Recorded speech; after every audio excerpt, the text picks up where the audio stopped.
Hi everyone, Mary at Espresso Press Design. Thanks for stopping by. Let me get seated here. Hope you're all doing well.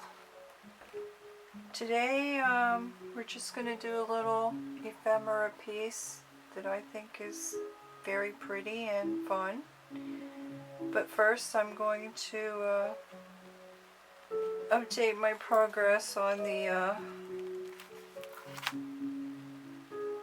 board book, collage board book, and basically I just inked the pages, rounded the corners, and made my little bag to hold the ephemera. And I've come up with two ideas. I don't have the envelope here, to hold extra ephemera. I have another idea to hold more bulky ephemera, like a little glue stick, tiny pair of scissors, but I don't know if I'm going to add that or not.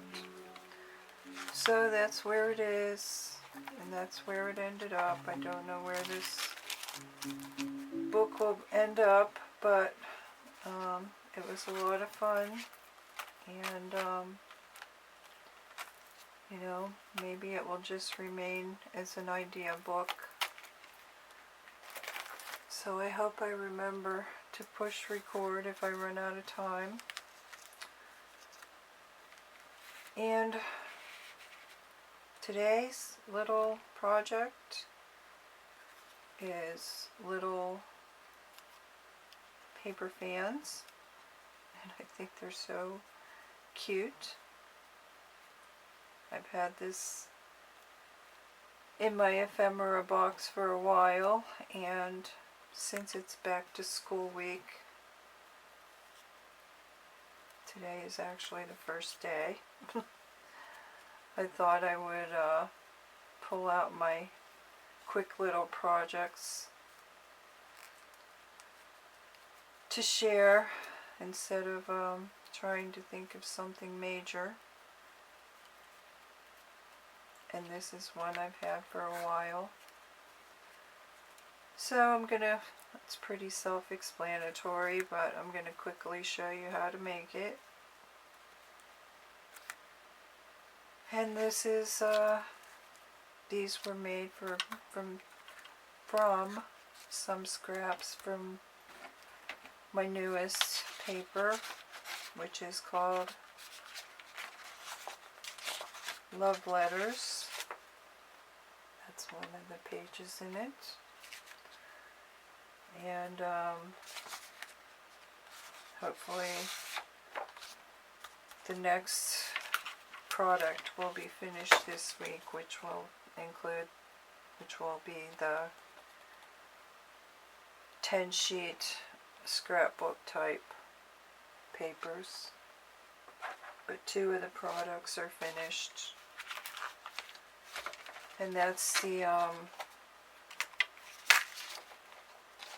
this one includes all the ephemera, and the ephemera is also sold separately. And then this will be the third product. So there's actually 3 products in one, but you get the ephemera included in the digital journal part of the kit. So what you'll need basically is your strip of paper, and I already have it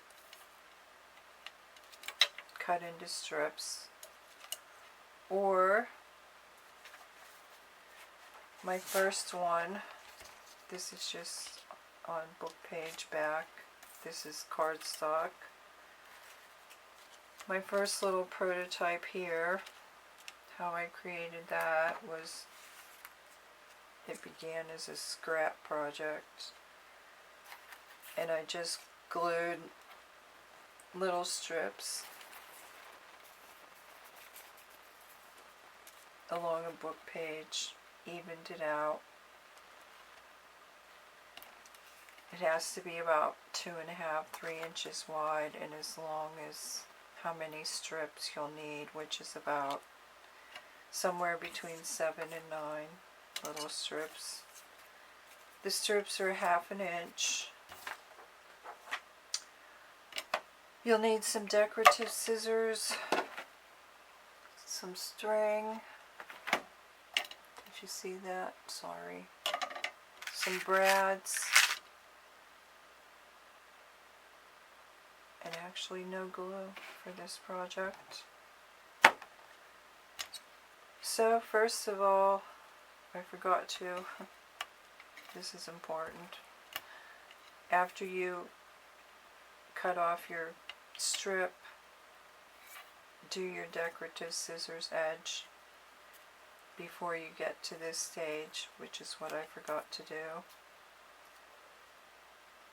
So I'm either going to have to do it now real quick, which I can do, and then I put them in a little clip.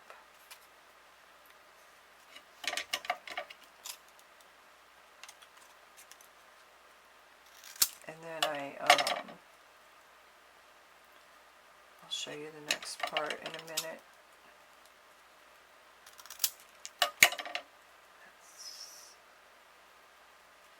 And they don't have to be perfect, but if you want them even when they end up here, do this. Cut along your edge before you cut your strips. And I'm just doing this on cardstock so you can see it better.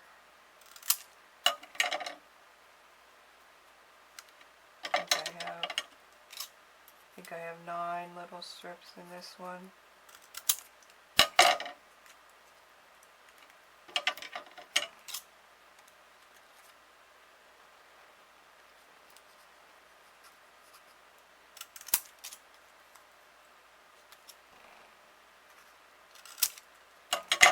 And then for the other end, I took my little scissors and I just snipped off a little corner.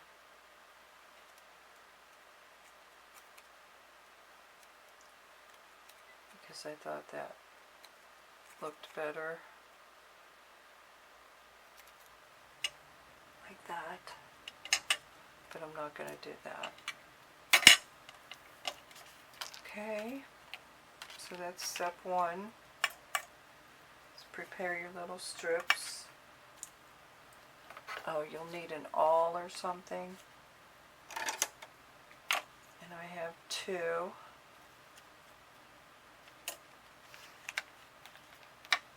I have one that's sharp and one that's a little wider.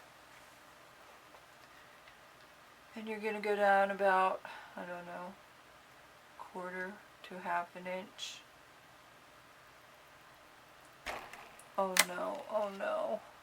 That's a bad thing. This paper must be pretty. Okay, I'm gonna have to twist. My pointy tool just bent.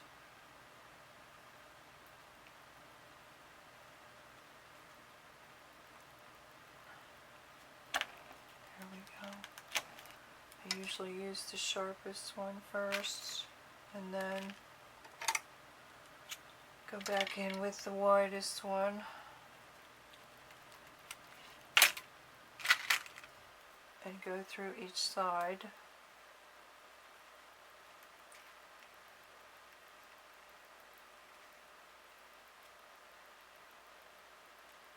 And did I say these are about 2.5, 3 inches? Depends how big you want your fan. But the number of strips will depend on how many strips you can fit on your brad.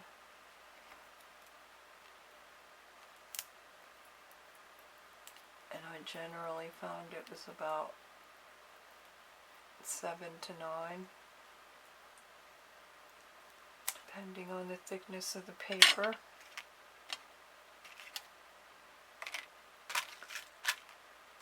So then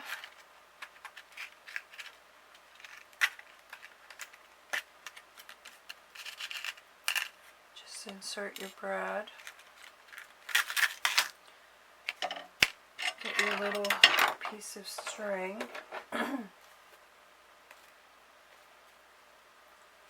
Hope everyone is doing well.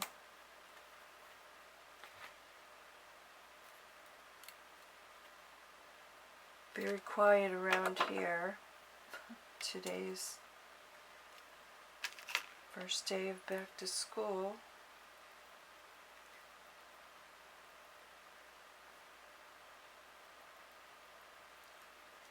And then usually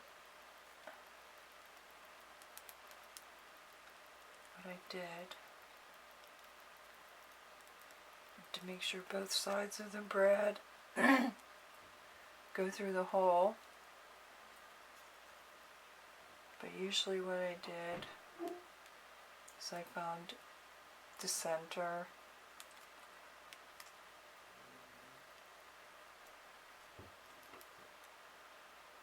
took them back apart,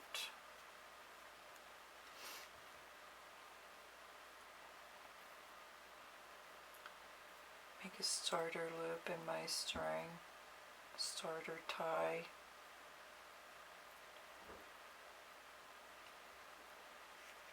and then tied my string to the brad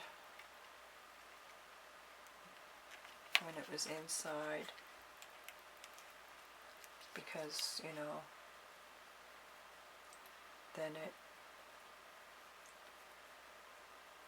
then it's not wonky when it hangs, because it's in the center,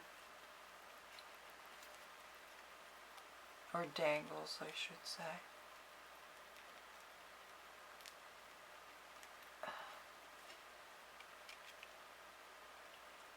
And I hope I have enough room. I might have to remove a strip here. Just a second, I have to make sure both sides of that brad went through. Yeah, I think I'm going to have to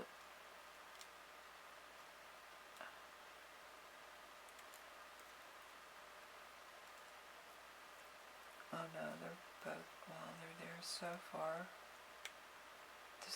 This cardstock is a little thicker.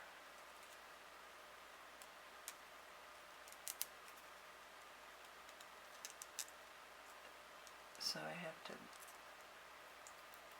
probably going to remove the strip.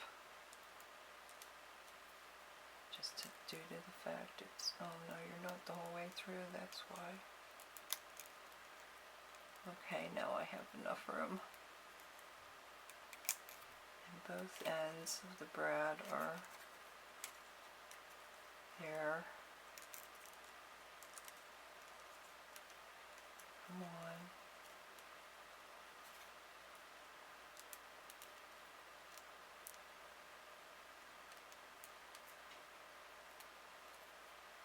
Okay, cardstock. I'm probably going to say stick with 8, not 9.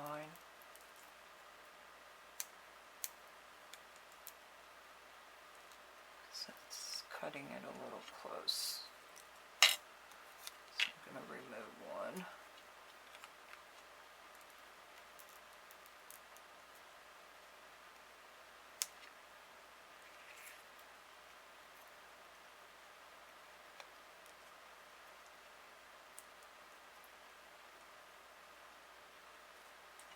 Hole got screwed up.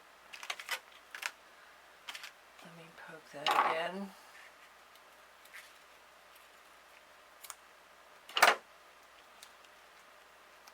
Okay, there we go.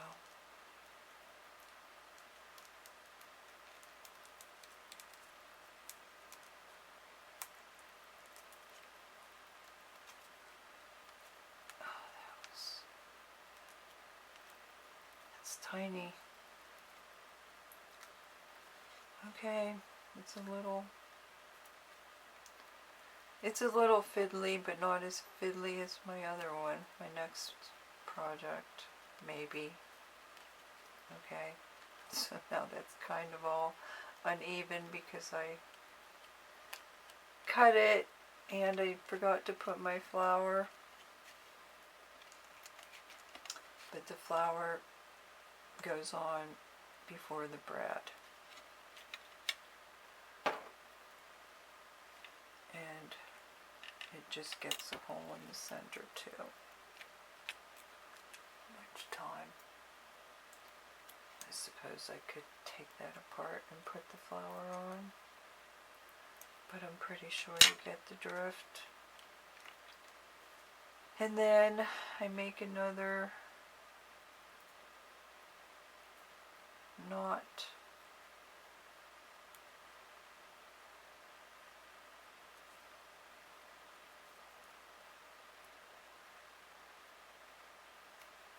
And there's my little,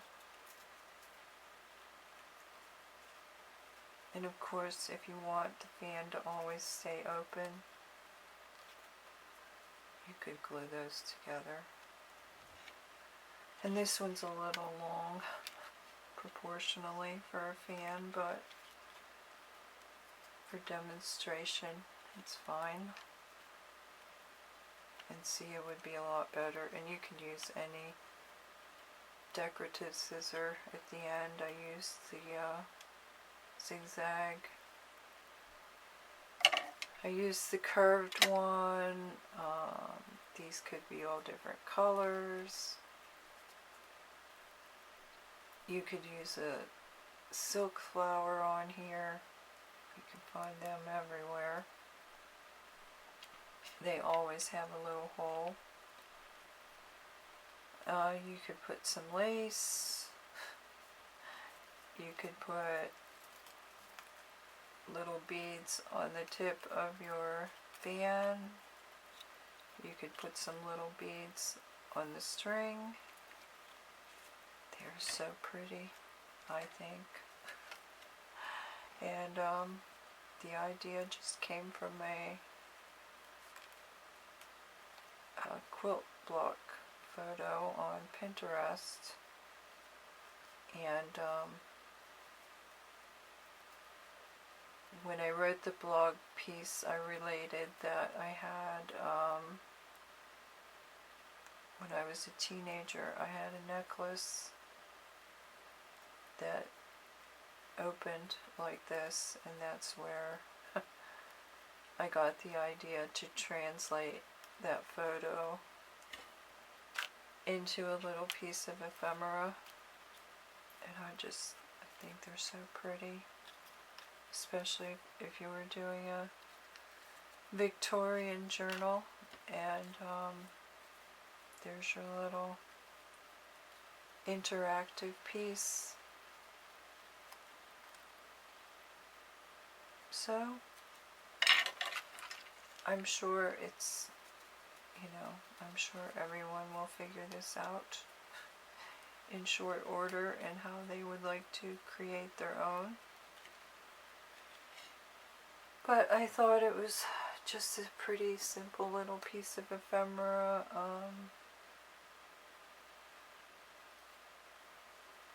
And there's not much new. I have more ideas coming up for ephemera, but they just need a little polishing. And then I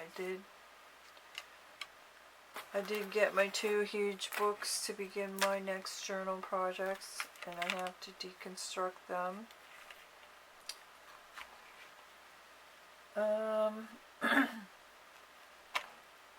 I think that's about it.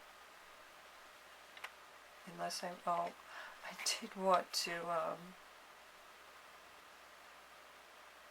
I forgot. In my blog piece, I started out that Webster's dictionary defines ephemera as something insignificant of no lasting value. And that brought to mind a couple of things. In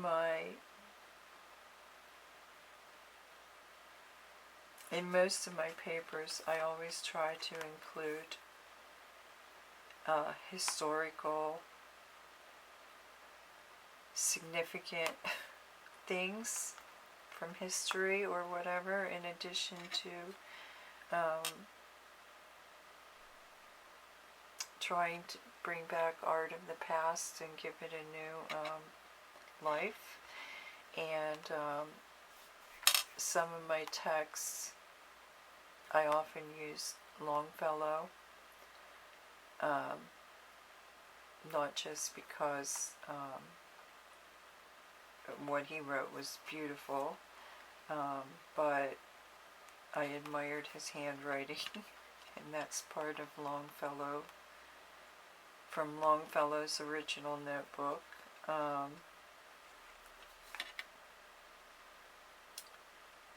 I have other, like this is from a beautiful poem of his. I use it quite often.